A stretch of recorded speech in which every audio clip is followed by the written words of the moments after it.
মুখ্যমন্ত্রী নির্বাচনী জনসভাকে কেন্দ্র করে বোম স্কোয়ার টিমের জোরদার তল্লাশি। হেলিপ্যাড সহ গোটা মাঠ এলাকা তল্লাশি চালান বোম স্কোয়ার টিমের আধিকারিকগণ।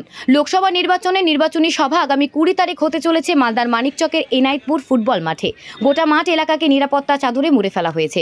আগামী 20 তারিখ মুখ্যমন্ত্রী মমতা বন্দ্যোপাধ্যায় জনসভা এনায়েতপুর ফুটবল মাঠে। বোম স্কোয়ার টিম তল্লাশি চালাচ্ছে গোটা মাঠ জুড়ে। বোম স্কোয়ার ছাড়াও ফায়ার ব্রিগেড টিম রয়েছে। গোটা মাঠে এলাকাকে করা পুলিশি নিরাপত্তায় চাদরে মুড়ে ফেলা হয়েছে। মালদা দক্ষিণে তৃণমূলের প্রার্থী শাহনওয়াজ আলী রায়হানের সমর্থনে এই নির্বাচনী জনসভা হতে চলেছে। রাজ্যের মুখ্যমন্ত্রী মমতা বন্দ্যোপাধ্যায় নির্বাচনী জনসভায় উপস্থিত থাকবেন। জোর কদমে চলছে সভা প্রস্তুতির কাজ। মালদার মানিকচক থেকে রবিউল ইসলামের report, news prime Times. Actually সামনে লোকসভা নির্বাচন,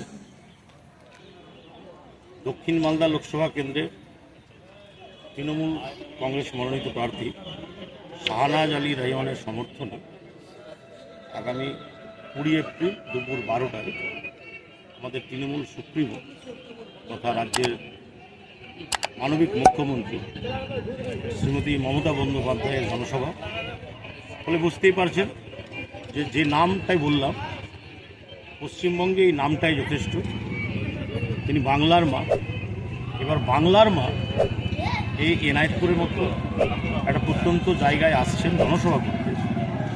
ফলে এখানে যেমন সাধারণ মানুষের কৌতূহল রয়েছে, একটা উৎসাহ উদ্দীপনা আছে যে বহুদিন পর, প্রায় 13 বছর পর তিনি আবার এনায়েতপুরে আসছেন। ফলে ওনাকে দেখার একটা আগ্রহ উৎসাহ সাধারণ মানুষের মধ্যে রয়েছে। এবং তিনি যেহেতু রাজ্যের মুখ্যমন্ত্রী, উনি আসছেন। ফলে ওনার জনসভা যে প্রশাসনিক যে কার্যকলাপ, সেটা জন্য প্রশাসনিক যে তৎপরতা সেটাও আপনারা দেখতে পাচ্ছেন। চতুর্দিকে পুলিশ প্রশাসনের লোক রয়েছে, এখানে হেলিপ্যাড নামবে, তার জন্য বোম স্কোয়াডের লোক, মানে যত রকম ডিপার্টমেন্টের যা যা করণীয় আছে ওনারা নিজের কাজ যথেষ্ট নিষ্ঠার সঙ্গে করছেন। এবং সময়টা যেহেতু খুব অল্প, আজকে 18 তারিখ হয়ে গেছে, মাঝে একটা মাত্র দিন।